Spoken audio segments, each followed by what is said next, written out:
नमस्कार दोस्तों, welcome to Puneet classes. 17 जुलाई के आज के सेशन में हम राजस्थान करंट अफेयर्स के कुछ नए क्वेश्चन हैं वो देखेंगे। साथ ही सैटरडे की जो आपकी क्लास थी, शनिवार को जो क्लास हुई थी, उसका रिवीजन भी इसी क्लास में हम करेंगे। इसके बिना अगर आपने कल जो संडे की वीकली रिवीजन की क्लास होती है वो क्लास अगर आपने नहीं देखी है तो वो क्लास आप ज़रूर देखें, जिससे आपके पूरे वीक का रिवीजन उस क्लास में हो जाएगा। साथ ही अगर आप चैनल के ऊपर नए हो तो सब्सक्राइब जरूर करें और अपने दोस्तों के साथ अपने जितने भी ग्रुप्स हैं उसमें शेयर करना ना भूलें। ज़्यादा से ज़्यादा इस सेशन को शेयर करें। आज के फर्स्ट क्वेश्चन की हम शुरुआत करते हैं। फर्स्ट क्वेश्चन है, चंद्रयान 3 की लॉन्चिंग से पहले राजस्थान के किस मूर्ति कलाकार ने चंद्रयान 3 का क्ले मॉडल तैयार किया है? तो 14 जुलाई को जो चंद्रयान की लॉन्चिंग हुई थी, इससे रिलेटेड राजस्थान का भी एक क्वेश्चन बनता है कि राजस्थान के कौन कलाकार हैं जिन्होंने चंद्रयान 3 के क्ले मॉडल है उसको तैयार किया था? तो नवरत्न प्रजापति हैं जिन्होंने चंद्रयान 3 का क्ले मॉडल तैयार किया है।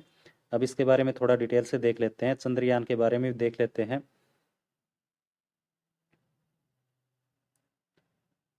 चंद्र मिशन है, ये अभी तक भारत में 3 चंद्र मिशन भेजे जा चुके हैं।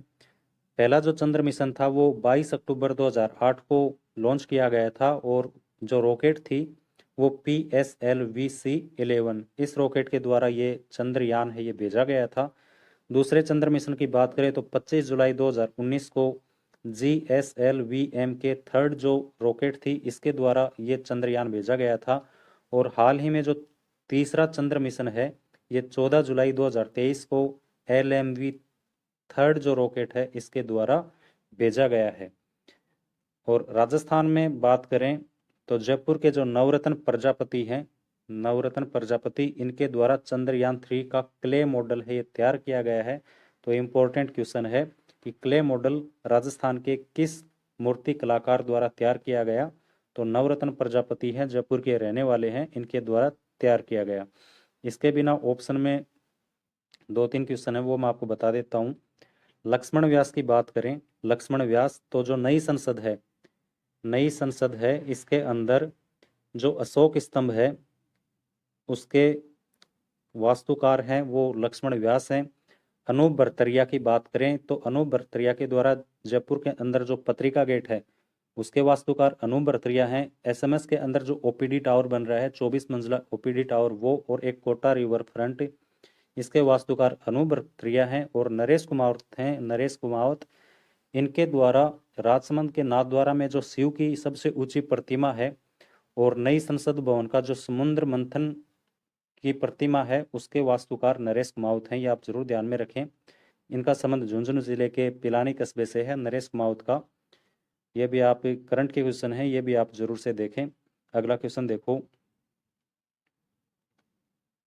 डांग विकास बोर्ड के पूर्व चेयरमैन कौन है जिनका हाल ही में निधन हो गया है? तो जो डांग विकास बोर्ड है इसके चेयरमैन हैं जिनका हाल ही में निधन हो गया, तो सत्यनारायण सिंह डांग विकास बोर्ड के पूर्व चेयरमैन थे। अब डांग विकास क्या है, डांग क्षेत्र, इसके बारे में देखो। तो डांग क्षेत्र है इसमें पूर्वी और दक्षिणी पूर्वी भाग आता है, मतलब राजस्थान का जो पूर्वी जिले हैं और दक्षिणी पूर्वी जिले हैं ये वाला भाग इसके अंदर आता है। डांग विकास कार्यक्रम है, अब इसके बारे में देखो। तो जो डांग विकास कार्यक्रम है इसकी शुरुआत है ये 1994 में हुई थी और इसकी जो पुनः शुरुआत की बात करें तो 2005 और 6 में इसकी पुनः शुरुआत हुई। डांग विकास कार्यक्रम है, इसके उद्देश्य की बात करें तो डांग क्षेत्र का जो सामाजिक, आर्थिक, सांस्कृतिक और शैक्षिक विकास है ये डांग विकास कार्यक्रम है, इसका उद्देश्य है। अब डांग विकास कार्यक्रम में कौन कौन से जिले आते हैं वो देखो। तो इसके अंदर 8 जिले आते हैं राजस्थान के। इसमें पूर्वी और दक्षिणी पूर्वी भाग के जो जिले हैं वो आते हैं। इसमें कोटा, बूंदी, बारा, झालावाड़, भरतपुर, धौलपुर, करौली और सवाई माधोपुर, ये 8 जिले हैं। ये डांग विकास क्षेत्र जो कार्यक्रम है इसमें शामिल है। 8 जिलों की 26 पंचायत समितियां हैं जिसके 394 ग्राम पंचायतें इसके अंदर शामिल हैं। तो आप ध्यान में रखें, जो 8 जिले हैं इसकी 26 पंचायत समितियों के 394 ग्राम पंचायत हैं वो डांग विकास कार्यक्रम में शामिल हैं। इसके बिना कुछ और इससे रिलेटेड मैं आपको बात बता देता हूं। जो डांग क्षेत्र है, डांग क्षेत्र, तो ये जो चंबल नदी का जो प्रभाव जहाँ से चंबल नदी बहती है, इसका जो क्षेत्र है यहाँ पर चंबल नदी द्वारा अवनलिका अपर्दन के द्वारा जो उबड़ खाबड़ भूमि हो जाती है, जिसको डांग बोलते हैं, बीहड़ बोलते हैं, उत्खात भूमि बोलते हैं, इसी क्षेत्र को डांग क्षेत्र बोला जाता है। और डांग की रानी की बात करें, डांग की रानी किसे कहा जाता है, तो करौली को डांग की रानी कहा जाता है। और डांग के राजा की बात करें तो डांग का राजा धौलपुर जिला है, इसको डांग का राजा कहा जाता है। और ये जो क्षेत्र है, इसके विकास के लिए डांग क्षेत्र विकास कार्यक्रम चलाया गया, जिसमें इस क्षेत्र का सामाजिक और सांस्कृतिक, शैक्षिक और आर्थिक विकास हो। तो ये कुछ और इम्पोर्टेंट बातें थी, ये भी आप जरूर नोट करें। नेक्स्ट क्वेश्चन देखो, हाल ही में किसके द्वारा राज्य पर्यावरण प्रभाव आकलन प्राधिकरण व राज्य विशेषज्ञ मूल्यांकन समिति के पुनर्गठन के प्रस्ताव को स्वीकृति प्रदान की है? तो जो राज्य पर्यावरण प्रभाव आकलन प्राधिकरण है, इसके पुनर्गठन के लिए मुख्यमंत्री अशोक गहलोत द्वारा इसकी स्वीकृति प्रदान की है। जो बजट आया था 2023-24 में, इसमें इसके पुनर्गठन के लिए राज्य पर्यावरण प्रभाव आकलन प्राधिकरण और राज्य विशेषज्ञ मूल्यांकन समिति है, इसके जो पुनर्गठन होगा 2023-24 के बजट में, इसकी घोषणा मुख्यमंत्री अशोक गहलोत द्वारा की गई। अब इसमें आगे देखो, राज्य पर्यावरण प्रभाव आकलन प्राधिकरण, इसके बारे में देखो तो राजस्थान राज्य पर्यावरण प्रभाव आकलन है, इसकी शुरुआत है ये जुलाई 2008 में हुई। इसके बाद इसका पुनर्गठन दोबारा किया गया दिसंबर 2014 में, और ये 3 वर्ष के लिए किया गया। इसके बाद अभी जो बजट आया था 23-24, इसमें मुख्यमंत्री अशोक गहलोत के द्वारा इसके पुनर्गठन की स्वीकृति दोबारा से दे दी गई है। इसके बिना पर्यावरण से रिलेटेड क्वेश्चन है, तो इससे रिलेटेड एक क्वेश्चन और है अभी हाल ही में जो करंट का है, कि हाल ही में जो नई पर्यावरण नीति है, पर्यावरण नीति, इसकी घोषणा कब हुई है? तो इसमें एक तो पुरानी जो पर्यावरण नीति है उसकी बात करें और एक नवीनतम। तो जो पहली जो पर्यावरण नीति थी वो फरवरी 2010 के अंदर आई थी, और जो नवीनतम पर्यावरण नीति है, जो अभी हाल ही में जो 5 जून को विश्व पर्यावरण दिवस था, उस पर 5 जून को नवीनतम पर्यावरण नीति है, ये हेमाराम चौधरी हैं, इनके द्वारा ये जारी की गई। तो ये भी आप नोट करें। नेक्स्ट क्वेश्चन देखो, नई दिल्ली में आयोजित जीएसटी परिषद की 50वीं बैठक में राजस्थान का प्रतिनिधित्व किसने किया है?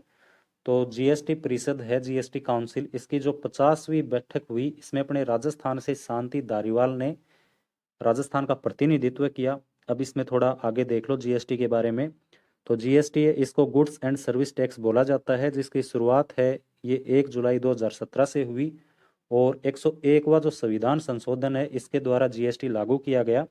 जीएसटी के प्रकार की बात करें तो 3 प्रकार का होता है, सीजीएसटी मतलब central good service tax, SGST state goods and service tax, और आईजीएसटी मतलब इंटीग्रेटेड गुड्स सर्विस टैक्स, मतलब ये 2 राज्यों के बीच में आईजीएसटी टैक्स है, ये लगता है। अब इसके अंदर जो टैक्स का निर्धारण होता है वो जीएसटी काउंसिल द्वारा किया जाता है, और इसी जीएसटी काउंसिल की नई दिल्ली के अंदर जो विज्ञान भवन है, विज्ञान भवन, उसके अंदर इसकी 50वीं जो बैठक हुई, उसमें राजस्थान का प्रतिनिधित्व है वो शांति धारीवाल द्वारा किया गया। तो हाल ही में जीएसटी काउंसिल की नई दिल्ली में आयोजित 50वीं बैठक में राजस्थान का प्रतिनिधित्व शांति धारीवाल द्वारा किया गया। ये जो 50वीं बैठक थी जीएसटी काउंसिल की, ये 11 जुलाई 2023 को हुई, और विज्ञान भवन नई दिल्ली में इस बैठक का आयोजन किया गया।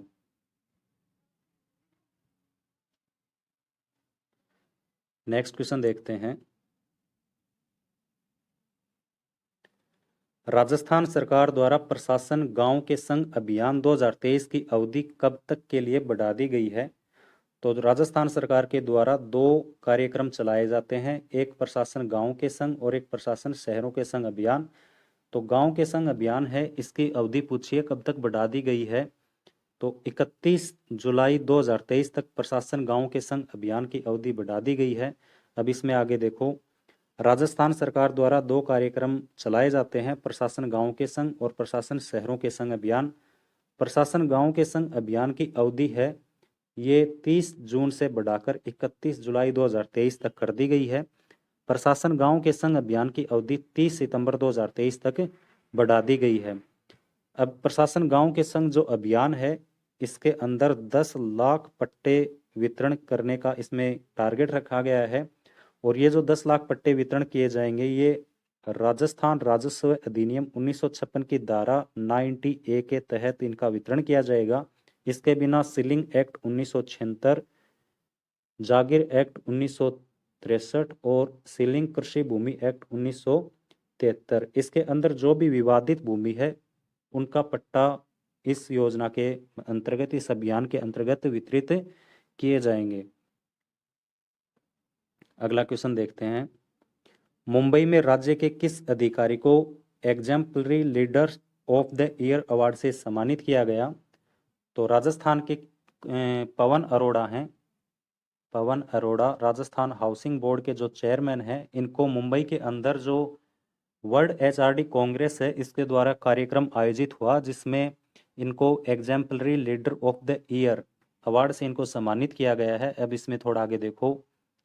वर्ल्ड एचआरडी कांग्रेस द्वारा मुंबई में आयोजित कार्यक्रम में राजस्थान के हाउसिंग बोर्ड के चेयरमैन पवन अरोड़ा को exemplary leaders of the year award से सम्मानित किया गया है।